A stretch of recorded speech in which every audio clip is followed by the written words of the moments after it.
Looks like we've got, again, Ross Merriam with blue-red twin, Joshua Cho with black-white tokens. They're both at 6-0. Two handsome magicians. I really don't want either of them to lose. Although one does have a better beard than the other. Well, that'll definitely be the tiebreaker. Although I will say that Josh Cho grows a fabulous mustache. Yeah. So it looks like both players have kept their 7. We're ready for them to battle whenever they're ready to go. Ross Merriam, you should see there, is at 27th place on our leaderboard. Joshua Cho is currently unranked, but he's hoping to win this tournament today and change that around. Yeah, and he's off to a good start for that. Yeah, so Josh is going to lead off with a tapped Shambling Vent. Ross Merriam is going to draw for his turn, play an island and pass back. And here's where things get interesting. Josh has a lot of great 2-mana plays, namely Auriok Champion and Bitter Blossom, that he can get into play here before Ross has time to interact with him. But he's just going to lead off with an Inquisition of Kozilek. So basically what Josh is going to be looking to do this game is just to provide enough disruption so that Ross can't combo off. And then Joe is just going to try to back it up with some pressure, and hopefully enough pressure so that Ross doesn't actually have enough time to draw out of the disruption that Josh has presented. So Ross has a hand that's a little light on proactive action, but he definitely has some reactive elements. He has an island, a Stomping Grounds, a Misty Rainforest, Twisted Image, which isn't really going to be at its greatest here in this matchup outside of just cycling, a Splinter Twin, Remand, and a Snapcaster Mage. I have to think that Josh is just going to take the Snapcaster Mage. Yeah, I would assume so too. The Remand is just going to cycle. The Snapcaster Mage is the most powerful card, the most flexible card, and the only source of card advantage that Ross has in that hand. So it looks like Josh is just going to play Flagstones of Trocare and pass the turn. Not a card that you see very often, but it is pretty good card, and because Josh is 2 colors, he can actually afford to play it, whereas a lot of the other mid-range strategies can't. Absolutely. So we're just going to see another land here in a Lingering Souls. I have to imagine that Ross is going to remand it. Joel will pick his Lingering Souls back up and pass the turn back. And here we just play this game where Josh has to hope that he can take control of this, apply some pressure here and have an answer for Ross when he inevitably draws the other half of the combo, since he does have the Splinter Twin in his hand. Yeah, and Josh knows that Ross has the Splinter Twin, so Josh is probably going to be keeping that in mind. It may change the way that he sequences his plays and when he leaves mana open. So we see here Ross is just going to play a Stomping Grounds tapped and pass. Joshua Cho is going to go for the standard All-Star Gideon ally of Zendikar. That's also going to be remanded. So Ross is executing his game plan here just fine. He's keeping Joshua Cho from having a board presence while continuing to cycle through his deck trying to find his combo pieces. At this point, Josh has to be worried that Ross might have sculpted a hand that can beat him and play a little more cautiously. Yeah, the board is clear, and that's exactly what Ross wants. Yep, so he's just gone ahead and played a Misty Rainforest and passed back. Joshua Cho is going to draw for his turn. Looks like we've got a Ghost Quarter. He does have 5 mana available for him, so what's he going to do? He could play Lingering Souls and flash it back. He could just try and get a Bitter Blossom onto the battlefield. Let's see what he's got. So here's the first half of Lingering Souls. Ross is going to allow it to resolve. Josh is going to put 2 Spirit Tokens onto the battlefield, and then we'll see what else he does with his turn. And Josh has no pressure on the board. He's got to get something going on. And so it seems like he just preferred that as a test spell rather than the Gideon. Yeah, so looks like he's just going to pass the turn. Ross is going to cycle a Twisted Image on his end step. He's also going to fetch with his Misty Rainforest here. He might go for a one of his combo pieces. Looking through Josh's list, he does have 4 Path to Exile, a Murderous Cut, and a Slaughter Pact. He does have a black card in his hand. I can't quite make out what it is. If it is a Slaughter Pact, this could be real gross for Ross if he decides to go for it. Yeah, I think the reason that Josh really preferred Lingering Souls over Gideon there was because now if Ross decides to cast a Pestermite or Deceiver Exarch and tap down one of Josh's lands, Josh will still have a land available to bluff a Path to Exile and keep him off being aggressive. Yeah, exactly. Let's see here. So Ross is fetched. He got an untapped land, so we are still in Joshua Cho's end step. So looks like we're just going to get a Snapcaster Mage. He's probably going to rebuy this Twisted Image. Powerful play. Just draw a card. I don't really think he wants to be attacking this 2-1 into a bunch of 1-1 flyers, though. No, but he certainly just wants to cycle his cards, get deeper into his deck, sculpt his hand. So Josh has to feel much better now that Ross didn't play a Deceiver Exarch there or a Pestermite on his end step. For sure. Yeah, I mean, that is definitely the big threat because Josh doesn't have any pressure on the board. And he knows that Ross has Splinter Twin in hand. Yeah, so Josh is really hoping that he's got some time to develop an offense before Ross is really starting to threaten anything serious. And Josh really needs that time because he's going to need to use his mana deploying threats. And if that's the case, he won't be able to have his mana open to combat Josh's twin combo. So Ross is just going to cast his Serum Visions here. He put both cards onto the bottom. He's going to attack with this Snapcaster Mage into a 1/1. That has to feel bad. Yeah, that is aggressive. But I mean, you do what you got to do. I think Ross just wants to trade that. He knows that that's the most value he's likely to get out of that Snapcaster Mage. He's not going to be trying to attack Josh and chip away at his life total. He is worried about Josh chipping away at Ross's life total. That's definitely true. So Josh is drawn for the turn. He does have a land here. Let's see what he decides to play. He's in the tank, just kind of thinking things through. Let's see here. So he does have 6 mana available. He could go something like Gideon Flashback if he decides to be real crazy. I have to imagine he's going to keep some mana up just to bluff having an answer for the twin combo. But he still wants to try and put something on the battlefield to apply pressure to Ross's life total. Yeah, this is definitely a tricky dance because if Josh takes too long developing an offense, he's just going to give Ross too much time to sculpt the hand. So Josh really needs to negotiate that issue of spending my mana to develop an offense while also keeping mana open to be able to protect myself. But this is really a great card. Yeah, so we've got Auriok Champion and a Lingering Souls. I'm surprised he didn't play the Champion first, just to get the value 2 life off the Lingering Souls entering the battlefield. But I'm not sure it's going to matter. Yeah, I think he flashed back the Lingering Souls first just to try to bait out a remand. Mm-hmm. And since the Lingering Souls resolved, he probably assumed that the Auriok Champion was safe. Yeah, so as we see here, this Auriok Champion is going to put a damper on Ross's plans. He does have a Deceiver Exarch, but again, he's not going to be able to combo off with that Auriok Champion on the battlefield.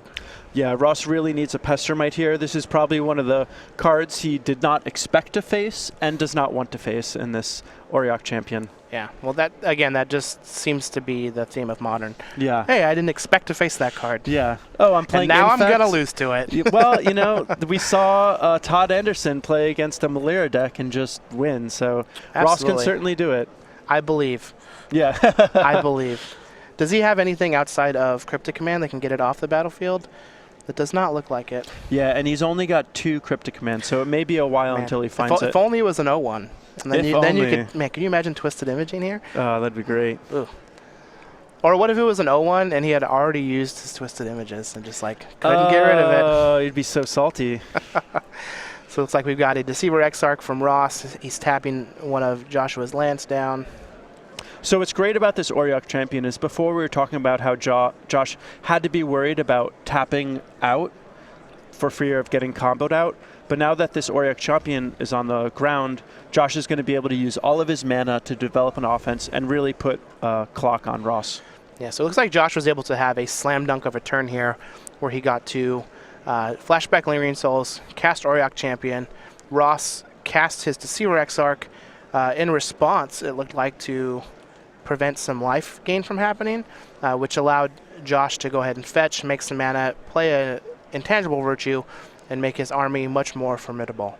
Yeah, the Vigilance and +1/+1 is really what Josh was looking to make these 1/1 Spirit tokens into a legitimate fighting force. Now, he looks like he does have a Gideon, ally of Zendikar, in his hand, so he has the option of just pumping out 3/3 tokens with it if he gets it on the battlefield, or just cash it in for an emblem, which is going to make these Spirit tokens even better than they already are. Yeah, I mean, if you make these 3 tokens into 3/3s, that's a 2-turn clock. That's pretty good. So Josh is going to go ahead and draw for his turn. It looks like he does have a Gideon, a black card, and another Intangible Virtue in his hand. That is a big game. Yeah, that is. Yeah, this is pretty impressive on Josh's side. I mean, this is kind of how he wanted to draw it up. He had a little bit of disruption, survived just long enough to get his champion online to really improve his defense, and now he's able to just commit all of his resources to offense. Now, he knows that Ross has a Splinter Twin in his hand, so he does have to be worried about a Cryptic Command bouncing that Auriok Champion on the end step, and then just untapping and losing to the combo if he doesn't have an answer. Yeah, on the other hand, though, if Josh doesn't have a removal spell in his hand, then his hands are kind of tied. So it looks like the Gideon resolved. He's going to cash it in for an emblem. And he's just going to be able to crash for 3 apiece with these Flying Vigilance tokens. Man, Intangible Virtue is so good. For those of you who aren't aware, it was banned in... No, it was one of the cards that made it so that Lingering Souls got banned in Block Constructed. Yeah. Yeah, quite impressive. So I think if I'm Ross here, I think you just have to bounce that Auriok Champion if you have a Cryptic Command and go for the combo. I think we're a little far behind to the point where we can't afford to try and eke out some advantages here and there. Yeah, and if Ross doesn't do that, even just surviving the next attack step is going to be difficult. So it looks like he had no play on the end step, just took a draw for the turn. He's played a Misty Rainforest, and let's see what Ross is going to be able to pull out here. Yeah, with that Auriok chopping on the board, Ross is kind of out of options. So he's just gone ahead and passed the turn. Let's see what Josh decides to do. He does have that other Intangible Virtue in his hand, which makes those guys into big 4/4s. You know, we were talking about Burn before. This is another card that would be good against it. Yeah. Not a good day for Burn if you were in the market for one. I guess. Jeez. Auriok Champion. That card is real good. They don't make them like that anymore. They don't. I mean, those really, really hateful cards that, you know, have protection from multiple colors and are just so hard and efficient to deal with are... I'm kind of glad they did away with protection for the most part. I think it was just very, very difficult. Like, protection from black and protection from red was just so much better than, like, protection from white. Yeah, I mean, I remember being a little kid and playing against Circle Protection Red and stuff like that, and it was awful. So we got Ross here. Is just going to play Deceiver Exart in Josh's combat step. He's going to tap down one of those spirits, but he's still looking at lethal coming if he doesn't have anything that he can do. Well, he does have a Pestermite. Ooh, and he's got the Pestermite, so this is big game, but it looks like Josh might have an answer. He does have Slaughter Pact in his hand. So the Pestermite's going to tap one of those tokens down, but he will have an answer for that Splinter Twin. Ross might have been able to sculpt his hand enough, though, where he has something like a Dispel, which would be big. If Ross is able to pull this game out, that would be a huge deal. I feel like he's been not only behind, but kind of pinned down the whole time. And if he's been able to sculpt this game in a way that he's able to win this one, that is quite the impressive feat. Yeah, I feel like if Ross is able to steal this from Josh, Josh may have to look back at the game and think, you know, is there a different sequence of plays that I could have made to eke out an additional 3 points of damage? Yeah, I mean, it's so close. So it looks like we're just going to be taking 3, going down to 3 for Ross. It's still Josh's turn. We're trying to figure out what he wants to do here. He does have that Slaughter Pact. Not really sure when he should pull the trigger on it. It is important to note that Ross is at 7 lands here, so if he needs to, he can bounce that Auriok Champion and play Splinter Twin next turn by going up to 8 lands if he absolutely has to. Yeah, given the fact that he has the Pestermite, though, if he just has something to counter the Slaughter Pact, he's just going to be ready to rock and roll. Oh, this game has been very interesting. Yeah, the one thing that I like about these twin decks is they're just so flexible. Oh, this is great. Yeah, this is real good. No, don't let him search for something. I thought he was just going to go for it right there so that he'd play around Dispel, but I guess not. Yeah. That was the hope. Yeah. Well, either way, what I was saying before, though, was that one thing I like about these blue-red twin decks is they're just so flexible.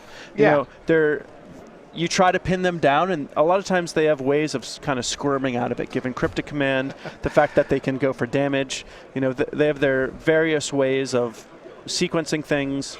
The squirmy blue players. Yeah, the squirmy blue players. It's always a frustrating feeling to have your creatures tapped down. I think he was supposed to do that with the... Well, it's going to die anyway, so... Well, I think that the Destroy and Search is all part of the same ability, so I don't think that he... I think he was trying to get Ross to sacrifice his fetch land so that then he could do it. So Ross is just going to allow that pack to happen, untap and take his turn. Josh does have the coveted dice on the top of his deck to remind him to pay for his pact once it comes his turn. Yeah, that would be a rough way to lose this game. It would be. I've definitely lost some games to not paying my own packs. They've been few and far between, but it does happen, and it is pretty frustrating. You know, one thing that I've always wanted to do against Amulet Bloom is cast Slaughter Pact when they have Hive Mind out, when they can't play it. But it's on that checklist of things to do that hasn't quite happened yet. All right, so it looks like we've got a Splinter Twin on a Deceiver Exarch that is... So I think this is purely for defensive purposes. I think he's just looking to well, that won't work, actually. Yeah, I was going to say those tokens have flying. So he'll be able to make a Deceiver Exarch. Well, I guess he can tap down the tokens. One of them. Yeah, that's about it. So maybe he's got a way to deal with the other two. So we'll have to see. He does have 4 mana available. Up. He was just waiting to see if Josh was going to pay for his pact. Can't really blame him there. Josh was able to find that Auriok champion, put some pressure on Ross early. I think Ross had some windows early on to try and go for it if he would have found one of his combo pieces, but he was stuck with the worthless half and Splinter Twin. So for the record, apparently Ross decided to make 10 million tokens there and give Josh 10 million life. Got to go out with style. Didn't miss any triggers. Yeah. Didn't miss any triggers. So a little going away present. So let's go ahead and take a look at the sideboards and see where we think things are going to shape up. Josh here, he has 2 Duress, 3 Fulminator Mage, 1 Disenchant, 1 Kataki War's Wage, 1 Warship, 3 Stony Silence, 2 Rest in Peace, and 2 Surgical Extraction. Where do you think he goes here? So he's already has some pretty good cards in his main deck, so I don't think a whole lot is going to change. I think he's definitely going to be bringing in the Duress and the Disenchant. Not sure if he'll be bringing in any of the other cards. He might consider bringing in Surgical Extraction if he can duress his opponent's Splinter Twin and then Surgical it. That would obviously be very good, but I don't think he's going to be trying to line things up that way. I feel like because he's got the Auriok champion in his main deck, he already feels like he's got enough of a twin matchup to make it through, and probably isn't going to sideboard that much. Got a big trump. Yeah. As far as Ross goes, he's got a Dispel, a Negate, a Roast, a Pyroclasm, 2 Anger of the Gods, 2 Ancient Grudge, 2 Blood Moon, a Rending Volley, a Teferi Mage of Zalfir, a Jace Architect of Thought, 2 Keranos God of Storms, and an Izzet Staticaster. What do you think we're going to do there? So one thing that's interesting about this is because Josh has the Auriok champion, things I think change a little bit compared to as they normally would if he didn't have it. Basically, I think Ross would prefer to switch into a more grindy game plan because he knows there's going to be so much disruption. It's going to be hard for him to combo off. But he just doesn't have a way to deal with an Auriok champion. There's no way he's going to be able to burn his opponent out or get in a lot of chip damage. And he has no way of really dealing with an Auriok champion once it hits the board. So I think Ross is going to be sticking onto the combo plan. And you'll probably see the Dispel, the Negate, probably bring in the Anger of Gods just to be able to mess with him a little bit. I don't think that you'll see a lot of the other cards, but the Izzet Staticaster may also come in too. Yeah, I think I like the Staticaster. The Jace is interesting, as it was traditionally pretty good against these token strategies, but having Intangible Virtue, having Sorin, Solemn Visitor, as well as having the new Gideon ally of Zendikar's ways to have anthems and pump your team. It's just real rough to take advantage of that Jace +1. Yeah, for sure. And I think a lot of times people compare the black-white tokens deck to another black-green rock mid-range strategy.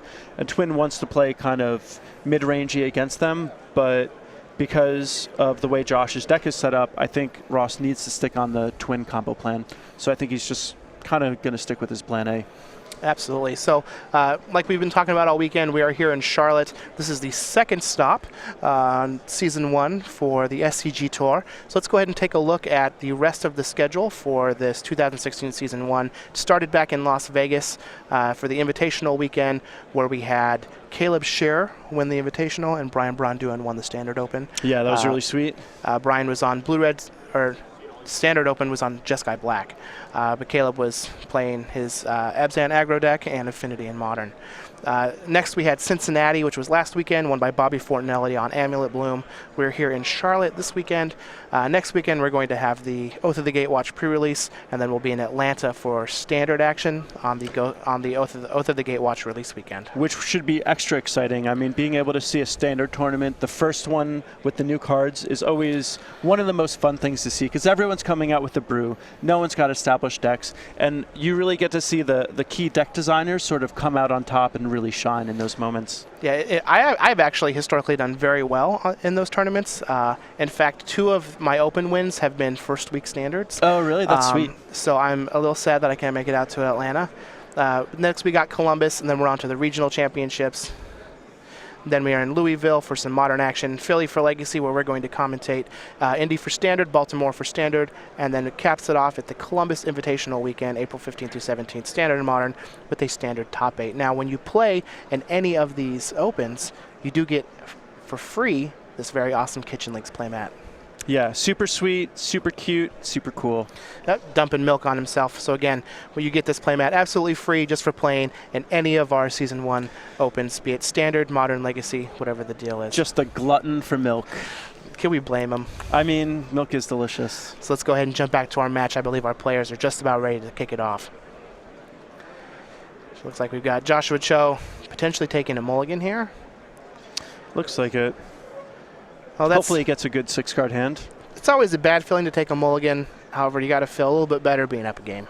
Yeah, the other thing, too, is I feel like with the new Vancouver mulligan rule, mulliganing once isn't so bad. Mulliganing to 6 and getting a scry isn't actually that much different than a 7-card hand, I feel, a lot of the times. But as soon as you get farther down than that, when you're down to 5 or 4 cards, then things start to look a little rough. But I feel like the first mulligan, it's almost free. Yeah, that's actually what I really like about a lot of the decks in Modern, like Blue-Red Twin, the Abzan deck, Infect. You are able to mulligan lots of hands because sometimes you have hands that just win the game. So like you don't feel so bad mulliganing to 5 or 6 because you can still just win the game with 1 or 2 cards. Yeah, it's definitely a really impressive component of a lot of the decks in Modern is that they're good decks, and they can operate on very few resources. But it looks like Josh found 6 that he likes, and we're off to the races. So Josh found his 6 that he liked. He scried to the bottom. Ross just led on Mystery Reinforced Pass. Josh is going to go ahead and take some damage from his Godless Shrine and then some more damage from a Thoughtseize and see what Ross is working with and strip some cards out of his hand. So it looks like he did bring in Jace. He also has a Dispel, Pestermite, and Splinter Twin, 2 very good cards, alongside a Sulphur Falls and a Scalding Tarn. And it looks like Josh has the Auriok Champion in hand, so I would assume that he's going to go for the Pestermite, because even with the Auriok Champion, the Pestermite still can combo off. So I think that's basically what Josh is clearing the path for. He sees that his Auriok Champion is going to be able to resolve. There's no Spell Snare, at least not yet. And so the next biggest threat is the Pestermite. Yeah, I really like Josh's decision to play Auriok Champion this weekend. If you're looking through the lists of the Blue-Red Twin decks that have been popular recently, they have all gone down to 2 Pestermites, and that's really the only way they have to combo through your Auriok Champion. Yeah, and a big reason for that is because they just don't expect Auriok Champion. Yeah, you never expect it. It's like the Spanish Inquisition. Yeah, seriously. So Ross is going to fetch here on the end step, find a Steam Vents tapped, and draw a card for his turn. Let's see what he has going on. Not really expecting a lot of proactive action from this twin deck, but he did have that Jace in his hand, so I imagine he's going to get that in play and try and work it for some card advantage. Josh is going to draw for his turn. He's going to lay a Plains, and I imagine he's either going to play a Bitter Blossom here or an Auriok Champion. So Bitter Blossom looks like the go-to card. Seems like he's favoring a bit more pressure before getting the champion off. It may also just be a test spell in case Ross happened to draw a counter spell. But even still, I think it's just that Josh wants to lead off with the Bitter Blossom. Definitely. Hopefully we don't have any missed triggers. Yeah. He's got his Bitter Blossom on the other side of his library, and he doesn't have anything on the library to note it. Those are things that would cause me to miss triggers. Hopefully Josh does not. Yeah, for sure. I've seen some players, especially during previous standard seasons when you had a lot of planeswalkers and a lot of creatures with activated abilities. I used to see some players just line things up from left to right to sort of say, okay, when I start my turn, I'm likely going to use my Elspeth first, and then my Johnny Mentor of Heroes next, and then, you know, I've got this to activate or that to activate, and they just kind of go down the line because sometimes your board state gets really complicated, and you want to make sure that you don't forget things. Definitely does. So we see here Josh is just going to play a Flagstones of Trocare. He's going to play an Auriok Champion. Ooh, and Ross did have the Spell Snare. Yeah. Just have to hope that he drew it this turn and not last turn, because that would be pretty sweet since Josh decided to not play it the previous turn. Yeah. Even still, though, Ross has the Jace, which is going to be really good against the Bitter Blossom. The one thing, though, is it's going to be hard for Ross to actually draw any cards because that Bitter Blossom is going to be threatening a lot of pressure. So I still think Josh is in a decent spot, even though he played the Bitter Blossom, or got the Bitter Blossom to resolve rather than the champion. Yeah. Now, if Josh is ever able to find an intangible virtue, it's just going to negate that Jace and be a real bad time for Ross. Yeah, or a Gideon. That would be another good one, just to get that emblem. And actually, it looks like Josh does have a virtue in his hand. So this is going to be a little tough for Ross. He has the potential to combo off. We've seen the Splinter Twin in his hand, and he's going to be able to play some defense with that Jace. But that Bitter Blossom is a threat that Ross really has no way of answering. He doesn't have any kind of enchantment removal. He can Cryptic Command it, but that won't deal with the tokens that are on the board. He can use Cryptic Command to tap the tokens, but that'll only buy a draw step. So this Bitter Blossom is going to be a really good card for Josh to use to just kind of lean on Ross, almost the way you would see in a MMA fight. Yeah, now Ross's best route at that point, I think, is going to be similar to playing against the Fairies deck back in the Lorwyn era, where you would just try and contain the Bitter Blossom and hope that it killed your opponent. Yeah, and Ross does have cards like Lightning Bolt and Snapcaster Mage. Electrolyze, et cetera. Yeah, those things can also be great for finishing Josh off in case his life total gets low. So we're going to see Ross here is going to fetch a basic island with his Misty Rainforest. I have to imagine he's just going to land this Jace. More than likely he's going to minus it to try and draw some cards. But if that's the case, it's just going to die to that Intangible Virtue next turn. For sure. He doesn't quite know that, though. But what he does know is that there won't be 2 tokens attacking. So this is basically his only chance to draw cards off Jace and think that it might survive, but it looks like he's playing it safe and just ticking up. Yeah, which isn't all that bad. It's going to be very hard for Josh to actually kill the Jace this turn. That way Ross can untap and minus his Jace and be able to use the cards that he gets right away. And this Jace is going to do a really good job in just buying Ross time. Really what he wants is to just not die for a while, sculpt his hand, and then combo off. And this Jace is going to soak up a lot of damage and reduce Josh's attacking power for quite a while.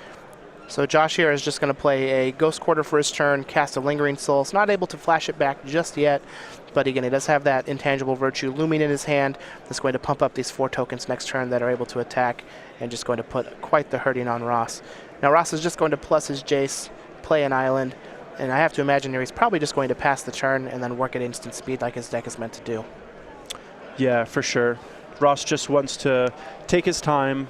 He can basically take all the time as he wants because as soon as he combos, the game is basically going to be over in his favor. So he can use his life total as a resource, and he can, just kind of wait and sculpt his hand.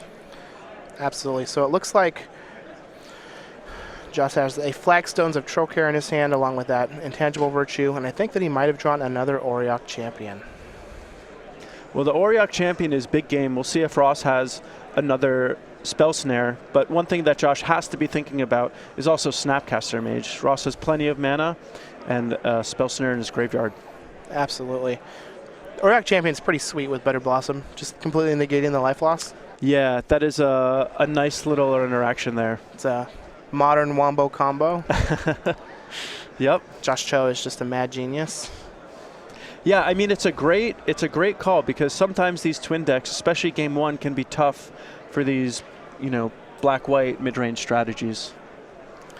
So Ross is tapping 3 mana and then untapping his mana. I think he might have a Pestromite or something of the sort that he's looking to tap something down here once Josh goes into his combat step. And Pestromite is really good because even with the Auriok Champion, it won't be enough to keep Josh alive if Ross decides to combo off with a Pestromite. So I don't believe that Josh has anything in hand to interact with the Splinter Twin that Ross has, so we could just see him go for it this turn, because I think he also has a Dispel, and just end the game on the spot. I have to imagine with the Dispel backup, he just goes for it. So we've got an island here for Ross Merriam. He's going to Splinter Twin his Pestromite. GG! And Josh is just going to scoop it up. Scoop him up, game 3. So far we've seen, I guess, some pretty interesting games. Now, Auriok Champion's very good, but still would have lost him the game there. Yeah, I mean, Ross had one of his 2 Pestromites, and even if Josh tried to catch it or cast it, it's unclear if it would have even, resolved, given the information that Josh had. Yeah, so do you think that the players are going to stick with their sideboard configurations here, or are we going to change it up a little bit? I think players are likely to stick with their sideboard configurations. I don't think much is going to change. Given that one player's on the play or the draw, I think essentially it's still about how the cards line up. Tempo is somewhat important, but it's not very important. And so I think it's basically just going to come down to Ross presenting threats, Josh having the answer, Ross buying enough time to find his threats. Absolutely. So let's go ahead and talk really quick about what's coming up next weekend. Ooh, what's coming up next weekend? Oath of the Gatewatch pre-release. Oh, yeah. So if you happen to be in the Roanoke area, make sure you head to the StarCityGames.com Game Center and play so you can get this very exclusive Oath of the Gatehop playmat. So you can pre-register today. Go.starcitygames.com/pre-release. This is a limited edition playmat that you get absolutely free for playing in any of the pre-release flights at the StarCityGames.com Game Center. And once the weekend is over, whatever's left over, we're going to put for sale on the website. And after that, they're gone. You can't get them anymore. So, yeah. So if you like bunnies, if you like dragons, if you like carrot hedrons, I actually like carrot hedrons. Oh, they're delicious. You definitely want to make sure you head out to the StarCityGames.com Game Center and play the Oath of the Gatewatch pre-release and get your Oath of the Gate Hop parody playmat. Yeah, I love these things too. I give them away to family, to friends. You know, even people who don't play Magic, they just think they're cool. They use them as mouse pads. You know, absolutely. My little brother's got his laptop, you know, sitting on top of him. There's just enough room for his mouse, and it's just, you know, they're great. That's multi-purpose. Absolutely. So again, we've got Joshua Cho, Ross Merriam battling here, tied up 1-1. We're going into Game 3. Both players are 6-0. A win here is going to lock somebody for Day 2. Since the worst they could go is 7-2, which will qualify them for the next day of rounds. Yeah, for sure. But if they win this one, they're not going to look to stop winning. They just want to keep it going. No, you definitely want to continue to win. And we've even seen players who have gone undefeated in Day 1 just not turn out to do so well on Day 2. So you kind of have to treat them as two separate tournaments. You know, don't let any sort of momentum, whether it be negative or positive, affect you. You just have to battle every round like it's its own Magic tournament. Yeah, I think that I had the good fortune to go, I think, undefeated on Day 1 twice, and I was lucky enough, I believe, to top 8 both of them, but I could be wrong on that. How about you? Have you had that sort of situation? I actually haven't. I haven't.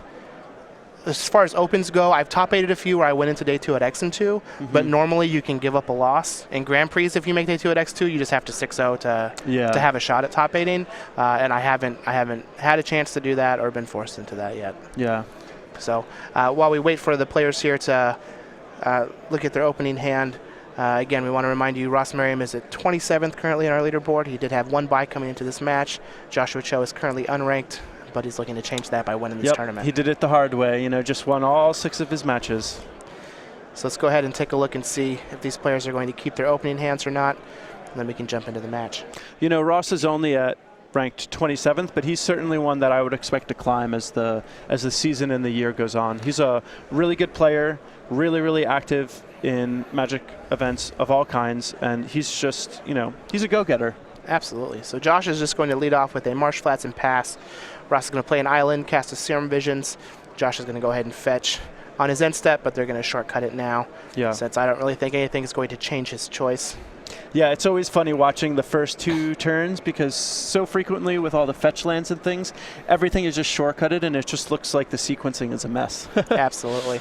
But time is a real factor. Lots of shuffling in this format, so any edge that you can gain as far as time-wise goes is really important. Yeah, I mean, we saw that match, for example, with Andrew Tenjum. I mean, he was playing really fast because he knew that the clock was one of his big enemies. So we've got Josh here is going to Inquisition of Kozilek. Ooh, Anger of the Gods. That is a card out of the sideboard that is extremely good. So Ross is going to go ahead and reveal here Desolate Lighthouse, or the Loot House as we like to call it. Anger of the Gods, Pestermite, Electrolyze, Steam Vent, Scalding Tarn, and a Dispel. So this hand is pretty good. Just missing a Splinter Twin as far as being able to close the game out. Now, depending on what Josh has in his hand, I can imagine he's going to take either the Pestermite or the Anger of the Gods. Those seem like the two that just jump out at me. Yeah, I think if Josh's hand is threat heavy, he'll probably take the Pestermite because he can just pace his threats in a way that Ross is forced to use the Anger of the Gods, and then Josh has more threats in his hand. And that seems like the way that he's going to go. He's more worried about Ross's proactive game plan than Ross shutting down Josh's proactive game plan. Ooh, so we get a Windbreast Kites here from Joshua Cho. I have played a lot with this card. In fact, the first PTQ that I won was with the green-white trap deck. Oh, yeah? Cool. And I got to turn 3 Emrakul a lot of people off of Windbreast Kites. Wow, that's pretty good. But so with the Hideaway, he's going to look at the top 4 cards of his deck, put one under it face down, put the rest on the bottom of his library in any order.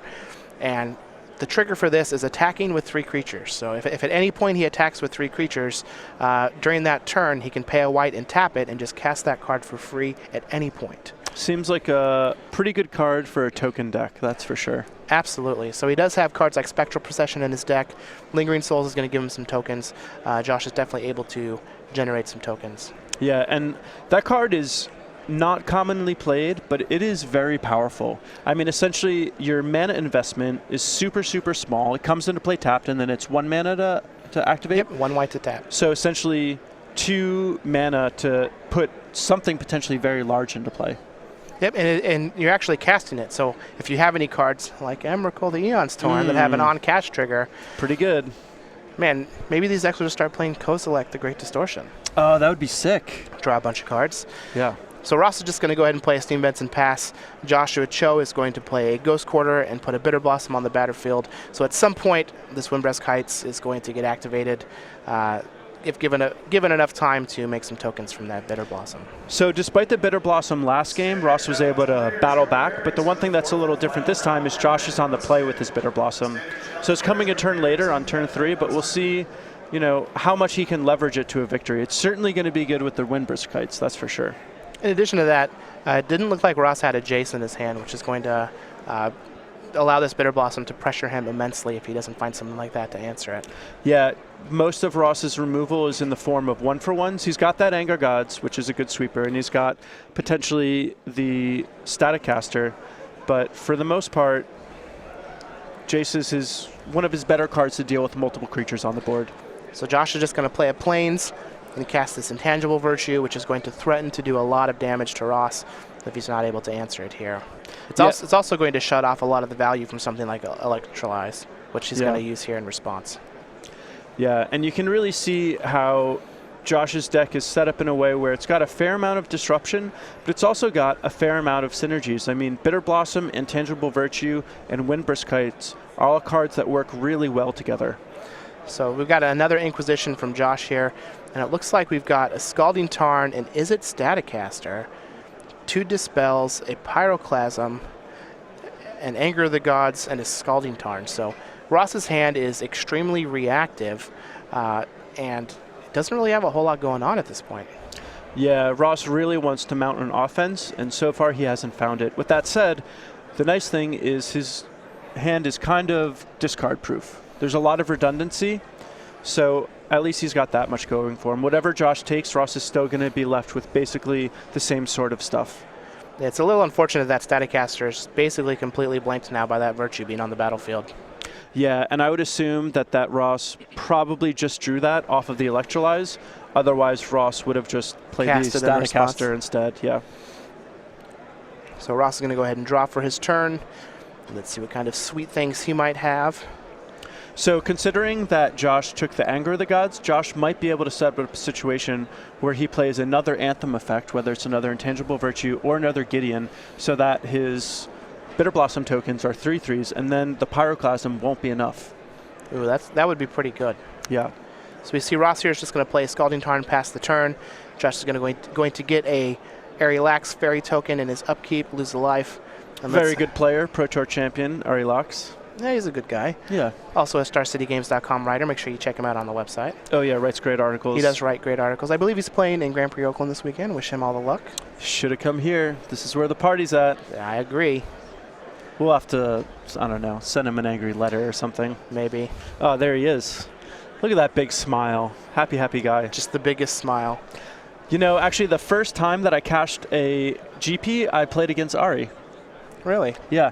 It was actually a little embarrassing. He was at 3 life, and I chose to Lightning Bolt his Sprouting Thrinax instead of him, and then I lost the match.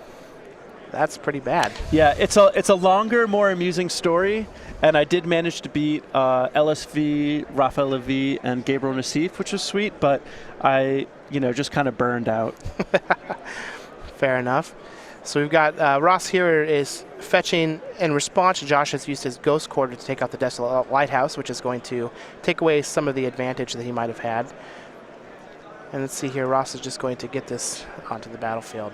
Man, that Staticaster would be a lot better without that Intangible Virtue on the board. Yeah, if only he had a second one, that'd be real good. Yeah, I believe he only has 1, though. That's a little rough. Yeah, I mean, usually 1 is all you need. That's true. If Ross is able to dismantle one or two more waves of these tokens, there is potential for Josh to die to his own Bitter Blossom. I mean, Ross has the Pyroclasm, which is going to be able to wipe the board once, and then if Ross is able to string together another Snapcaster Mage to flash back the Anger of the Gods at a later date, Ross might be able to use the Bitter Blossom of Josh against him. So we have an activation to deal 1 damage to the fairies, and he's going to try and untap his Staticaster with his Pestermite to clean up the rest of it. Yeah, this is a great play. This is almost like having two Staticasters. Almost. Now Ross has a Pestermite on the battlefield and can just end the game if he happens to have like Splinter Twin Dispel for the following turn. And we know that he has two Dispels from a previous discard spell. So we've got another discard spell here, Snapcaster Mage, 2 Dispels, and a Pyroclasm. So Ross just has a great hand here. I mean, he's going to be able to Pyroclasm if he wants. He's going to be able to chip away at Josh's life total. If he draws Splinter Twin, he's going to be able to combo off and protect it. And that Snapcaster Mage is going to be able to give him a lot of flexibility, but that seems to be the card that gets taken. Most often it usually is. Yeah. The Snapcaster Mage is going to be taken by a Thoughtseize or an Inquisition. Now it looks like Josh does have a Path to Exile in his hand, so he does have some protection against a Splinter Twin if Ross does happen to draw into it. I can imagine he's probably going to wait until he has Dispel. Dispel. However, if he just sits on this for a little bit and keeps those Dispels up for that Path to Exile, he puts Josh in a pretty tough spot.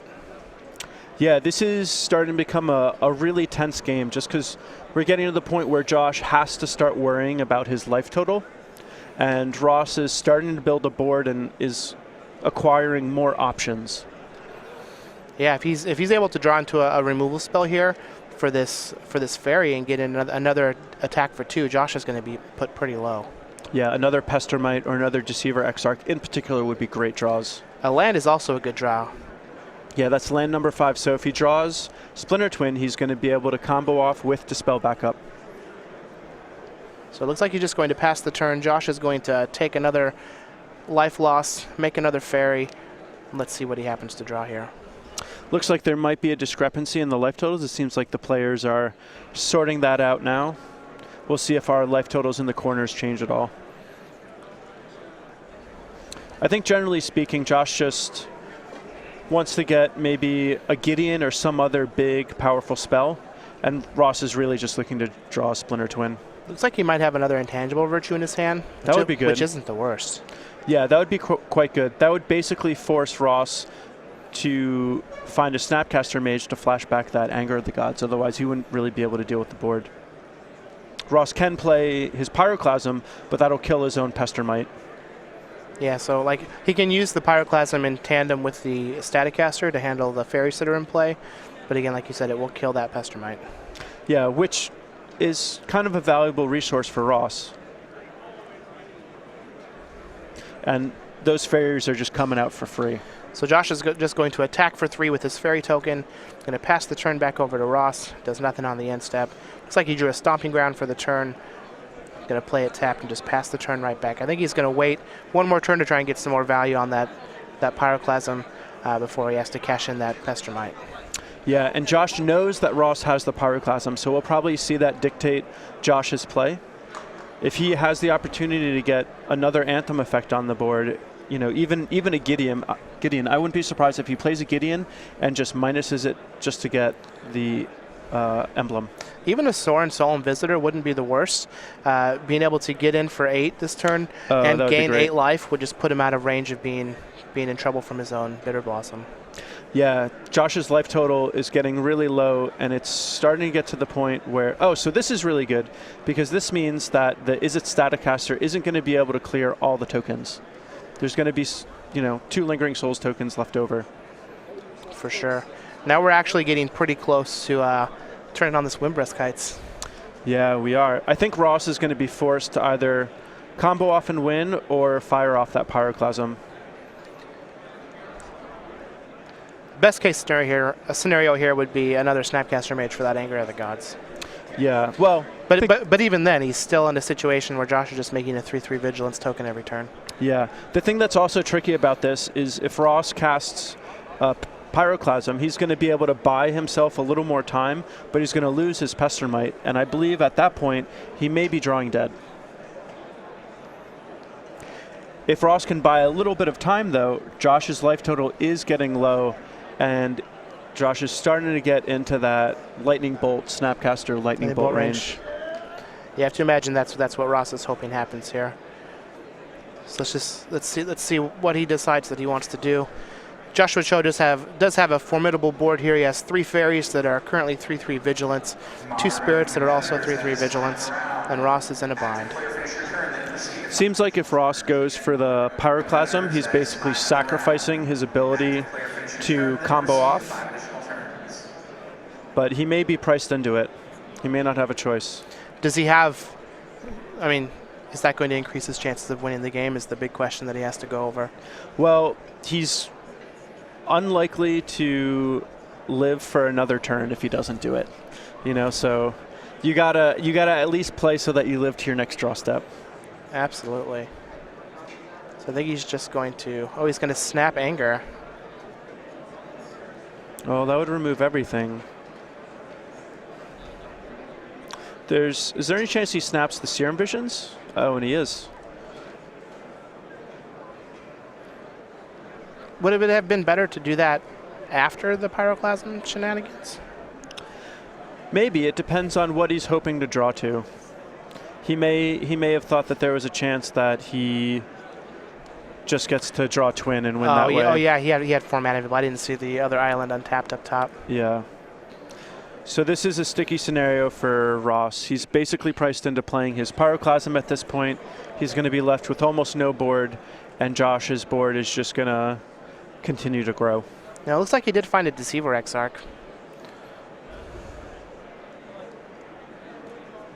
Well, that'll certainly be helpful, and it still gives him the possibility of comboing off. I mean, if he can just cast the Deceiver Exarch at the end of Josh's turn, untap and draw Splinter Twin, you can still win, but it depends on how things go. If Ross doesn't have to spell up, Josh could kill the Deceiver Exarch. So it looks like Ross is just going to attack with his Pestermite. Josh is going to put a 3/3 token in front of it. Let's see how he plays the rest of the turn. Seems like he's going to be going for some sort of Pyroclasm shoot with the Electromancer. Or Staticaster, excuse me. All right, so it looks like we've got a Pyroclasm has happened. So now the Lingering Souls tokens are going to still be on the board. Josh won't be able to activate the Windbrisk Kites, which is a pretty big deal. I mean, we have to assume that there's at least a decent card underneath there. Absolutely. So Josh is going to go ahead and take a draw after getting a 1/1 fairy. Let's see what he decides here with the game. He does have 6 power with the creatures that can attack.